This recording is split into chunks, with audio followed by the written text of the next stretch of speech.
I mentioned rapper, actors, producers, and some of those that I have spoke publicly on is LL Cool J. I met as a street prostitute 15, 16 years ago. Baby girl was draped in Chanel. The encounter with LL Cool J was a one-time encounter. I serviced LL Cool J. I knew it was LL Cool J, and he knew, in fact, I was transgender.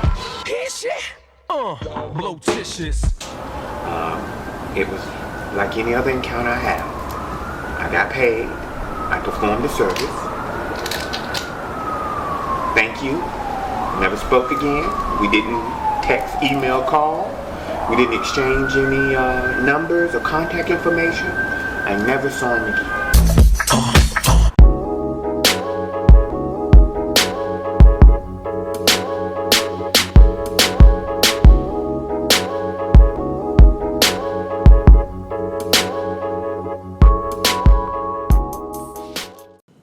Peace, y'all. Peace. So, I see y'all was liking the 50 Cent video, so I figured I'd give y'all more Queens artists. You know what I'm saying? Talk about some Queens artists. Y'all wanted me to do one on Nas. Now I'm gonna do one on LL. All right. Now the stuff that I'm gonna tell y'all is from a reputable source. My Uncle Dub, he actually used to be a Decep. All right, back in the 80s. Now if y'all don't know what the Deceps is, it's a gang that used to run all over New York. And he told me some real stuff. He didn't want to come on the video and talk about it, so I'm just going to, talk about the things he told me, the information he gave me. Now, I'm going to talk about LL in this video, y'all. I'm going to talk about LL's like some stuff a lot of people don't know, and some people may know it. You know what I'm saying? These are like hood stories, real talk, hood stories. You know what I'm saying? And I don't have no respect for LL because he never put nobody from Queens on. He ain't put nobody on, matter of fact. All right? Nobody. So, he got his start, I believe, in 1984. You know what I'm saying? 1984 is when he first got his start in the music business. Now, before that, y'all got to understand, LL had ties in the music business already. Okay, his grandfather was actually a jazz musician, okay, and he had his own band, so he knew the ropes behind this music industry stuff, right? And some people may say he was already a plant, but I'm gonna tell y'all some real talk. His grandfather, God rest his soul, was a Freemason. Okay, his grandfather was a Freemason. Now, like I said, he got his start in 1984. All right, now before that, LL was going to Andrew Jackson High School. All right, he went from Andrew Jackson to Hillcrest High School. Now, these are both schools that are located in Queens. All right, now the stories that my uncle told me is reputable, and I believe him. You know what I'm saying? Because he ain't got no reason to lie. Now, that whole spiel of LL actually getting a deal by sending his demo tape in and doing all of that, you know what I'm saying? Rick Rubin finding his tape in the box and just randomly picking him and signing him to a record deal, that's false. All right? That's not true. All right? They had to put that together for the media because there's a lot of secret society stuff that went on with this guy's career, and I'm going to break it down. Alright, now, like I said, he got his start in 1984, right? But most people think that LL is a part of the Gods and Earth, right? The 5% Nation. That's a lie. Alright, that's a lie. The whole story is that LL got into a beef, right, on Jamaica Avenue. And some dudes beat him and his friend up, okay? They stripped him, robbed him, and took his leather coat, all right? Now, these dudes that beat him up was Decep dudes, okay? These was Decep dudes. This Decep was a gang from Brooklyn. They used to go around terrorizing stuff, beating people with pipes and chains and stabbing people. They was ruthless back in the day. You know what I'm saying? They was like one of the toughest gangs in New York back in the day. Between them and the Low Lives. They labeled us a gang, man. And we just took it from there, man. And like I told everybody, man, they wonder why, like, well, why y'all started robbing people and beating people up? It's just that when you got beef and you got like 250 niggas, negative energy comes. What you gonna do now? Oh shit, yo, that nigga got on the new polo coat, son. I can take it from Duke for free. So you go get that. And that's how I started, man. That's what happened, basically. Now I gotta get you my best friend, nigga. Better than any nigga or bitch, cause he won't talk about you and he won't cheat on you. My dog. Max, nigga. These clown niggas showing air balls while we dump on niggas. Catch them at the light, I might dump on niggas. Try to warm like global warming. Rock mafia, yeah, Lizzie was. LL got beat up. Him and his friend got beat up by these dudes. And then LL joined the Zulu Nation. Okay, you're not gonna see LL Cool J out there wearing no 5% garbs or none of that. Okay, he wasn't down with that. He joined the Zulu Nation. That's why you see him here with this African medallion. Alright, now the way he got his start was through a group called the Native Tongues. Alright. There was Moni Love, Tribe Called Quest, Queen Latifah, De La Soul, a collective of these artists, right? And they was just a rap group, and they were all a part of the Zulu Nation. And their leader was Africa Bambaataa. So when LL Cool J joined the Zulu Nation, right? And their meetup, for those that don't know, their meetup back in the 80s was right there on Farmers by that red, black, and green rock. This used to be their meetup. Okay? They were fellowship here. This is why that rock was there. Alright, now, once he got involved with the Zulu Nation, now he got his foot in the industry, right? And he passed his demo tape, okay? From what I understand, he passed his demo tape to his DJ at the time by the name of Jay Philibom, right? Now, Jay Philibom, which was his first DJ by the name of Cut Creator. Now, Cut Creator had close ties with Africa Bambaataa. That's how he got his music to Africa Bambaataa.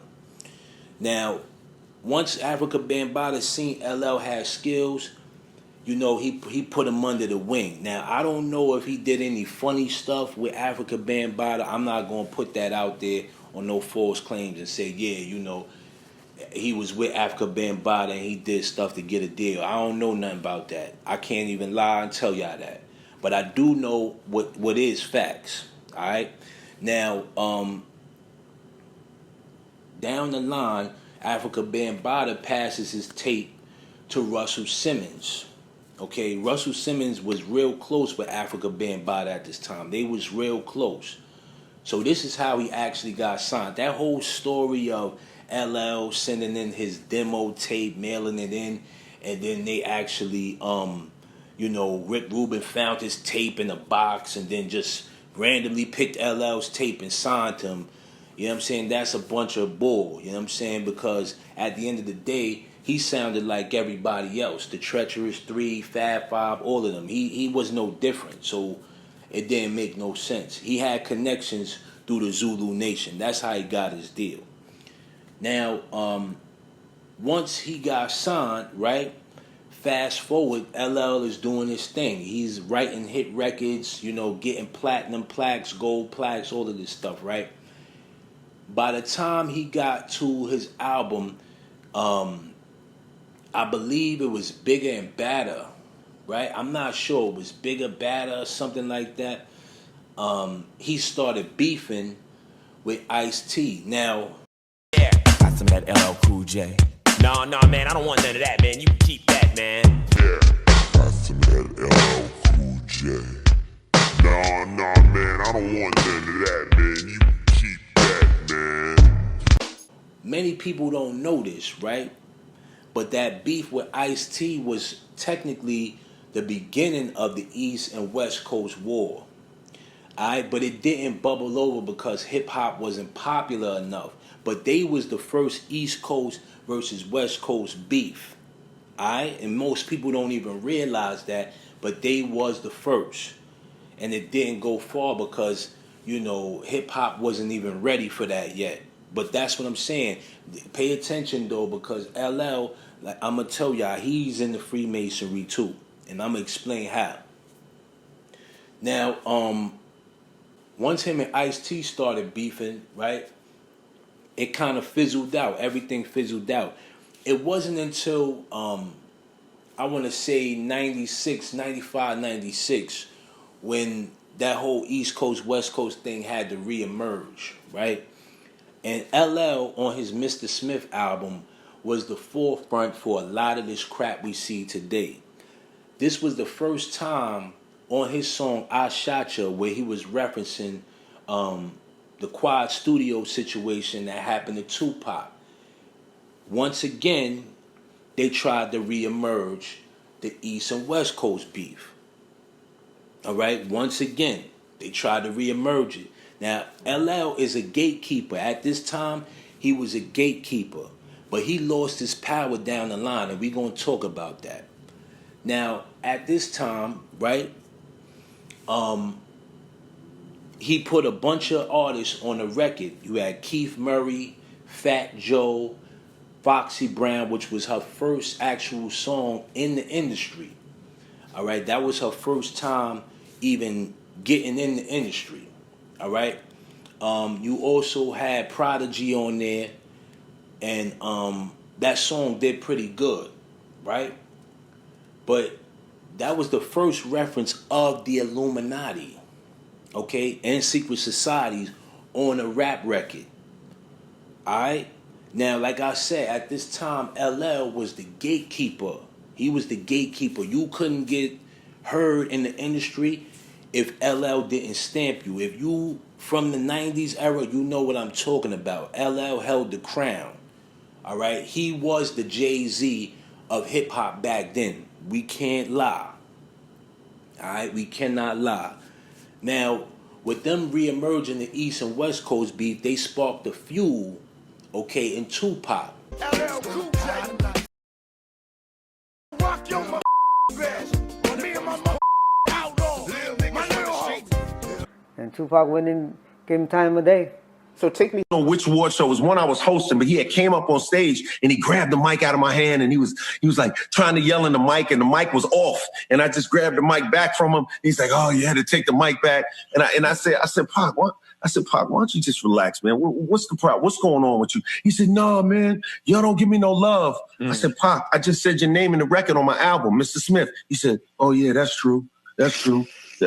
You know. All right. Now Tupac, you know, thought the East Coast was like bombing on him, so he retaliated. This was all LL's plan. Like I said, he was involved in Freemasonry, and a lot of these rappers that were old school rappers was involved in Freemasonry. All right, you had a lot of people like Grandmaster Flash, all of these dudes. They was all Freemasons, son. You know what I'm saying? Now, even Run DMC too. You know what I mean? These dudes was all Freemasons, man. So now, once it got to the point where LL was sparked the fuel, like, you know, that's when they gave him the crown of being the GOAT. All right, now, let LL tell it. He's the first person to come up with the term greatest of all time. Is there anyone that said GOAT before LL Cool J? Well, no. Where I got let me tell you where I got the term and why I coined the term. I got the term from two people. First of all, Muhammad Ali obviously said he was the greatest of all time. So right. I got it from Muhammad Ali. And then there was a street ball player named Earl Manigault, but they called him the GOAT. Right, and he was a street ball player and he was incredible in New York. So I just decided that I was going to take GOAT and greatest of all time and make an acronym.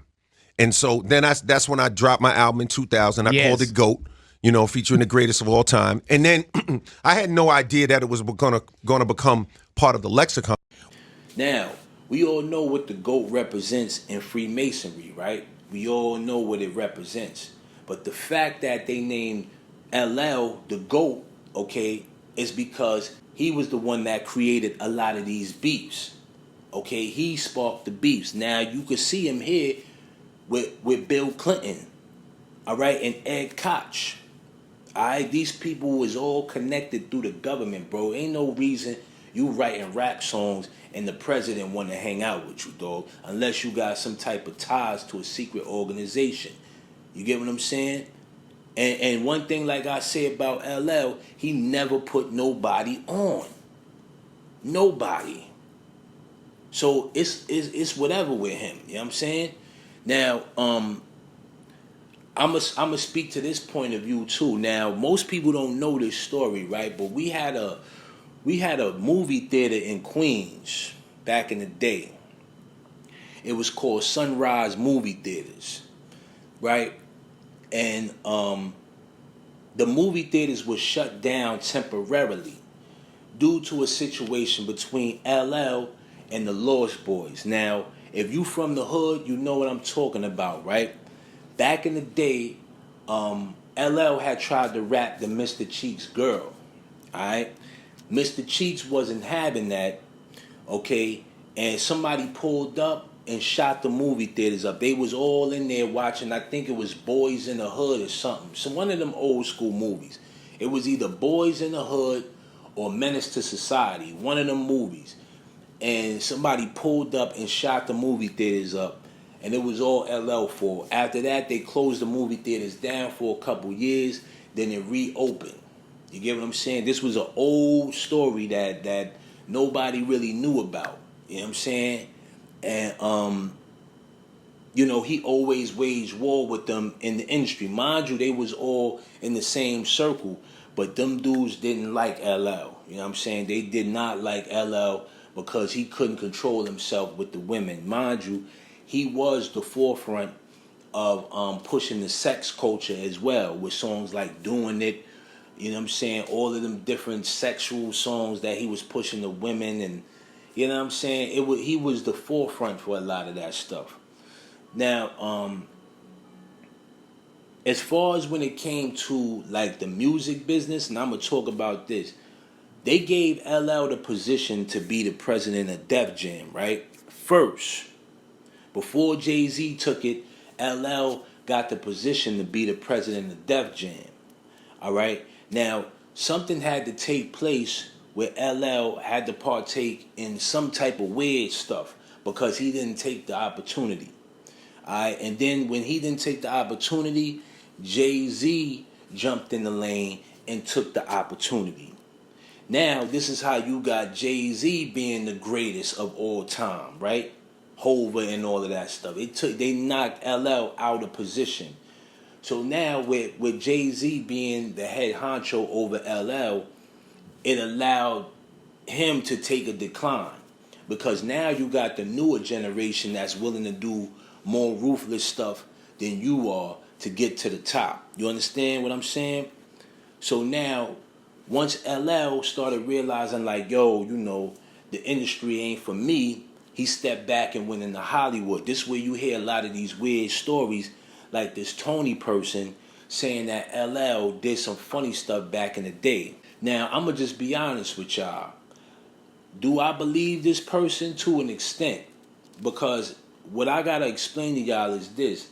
I know some stories about LL. LL used to pick up prostitutes in Queens. He used to pick up hookers and prostitutes and all of that stuff. You know what I'm saying? He was a sex addict for real. Like, he was real crazy out there. My peoples done told me so many stories about this dude. It's unbelievable, man. Like, he was not liked in the whole Queens. Like, nobody rocked with him. All right, but it's just that he had that power, okay, to actually, you know, rub elbows with a lot of powerful people. But nobody really rocked with him. Like, he was just the oddball out of everybody. Nobody really rocked with him at all. You know what I'm saying? So that's kind of why it made sense for Cannabis to diss the dude, because nobody really rocked with him anyway. You know what I'm saying? Now, with him losing his power, like I said, you know, he probably didn't do something, you know, and they demoted him. You know what I'm saying? They took him down. Now, the one thing I will say is that he was one of the first rap artists to actually own his masters. Everybody else after LL they had to beg for their masters back. He was the first person to actually own his masters in hip hop. You know what I'm saying? I will give him that. You know what I mean? But he was a staple. I can't lie, he was a staple and proved his point in hip hop. Alright, now the reason how he got into Hollywood is because he attended the Kennedy Honors. Now, if you don't know what the Kennedy Honors is, it's basically this rainbow coalition group, right? And they do all kind of funny, fruity stuff in Hollywood. You're going to see your favorite actors in here. Barely any rappers, mostly actors, okay? And these are the top of the top elite people that hold the crown. These are the real gatekeepers of Hollywood. You don't get far in Hollywood without having this necklace around your neck. All right, and a lot of people don't know this, but if you attend this Kennedy Honors crap right here, this is how you get your feet wet in that business. You get what I'm saying? But they make it look nice, but at the end of the day, television is all a part of television, man. That group it looks innocent, but trust and believe, it's some funny stuff going on in that business. All right. Now, this is why you see LL on TV and you don't really hear him rapping too much no more, because he's in with them people, man. You know what I'm saying? But like I said, LL ain't never did nothing for nobody from Queens, nobody ever, man. The chick that was on the Doing It song with him, he shadow banned her career. He blocked her career. You know what I'm saying? Nobody ain't never heard from her no more. And she was nice. Alright, but they made sure to take her name off the song. Nobody even know her name, son. You know what I'm saying? He didn't even put her name on the song as a feature. That's how foul he was. You know what I'm saying? Dude was a slime ball, man. But like I said, I already knew a lot of this stuff about LL. Do I know about any weird sacrificing stuff? Nah, but I do know he did have an ex-girlfriend by the name of Lizette. Before he got married to his wife, he was with a girl named Lizette, and she did voodoo. You know what I'm saying? She tried to put voodoo on him and all of that stuff. You know what I'm saying? This was back when he was living in Jamaica States and all of that. You know what I mean? But I heard some stories about this dude, man. You know what I'm saying? Like some wild stuff, man. You know what I mean? Some wild stuff, man. Like, yo, when it come to these rappers, man, you can't believe nothing they say, man. They all fabricate everything, son. So don't put nothing past these dudes, man. But yo, man, I just wanted to talk about LL real quick. I told y'all I'm not doing it, writing nothing and breaking it down like that no more. I'm going to just tell it how I know it, man. I'm going to do a video on Nas next, too. I'm going to talk about how he playing with the bull crap and all of that, man. But, hey, yo, man, I hope y'all enjoyed this video, man. I'm going to get to some more content for y'all, all right? Peace, man.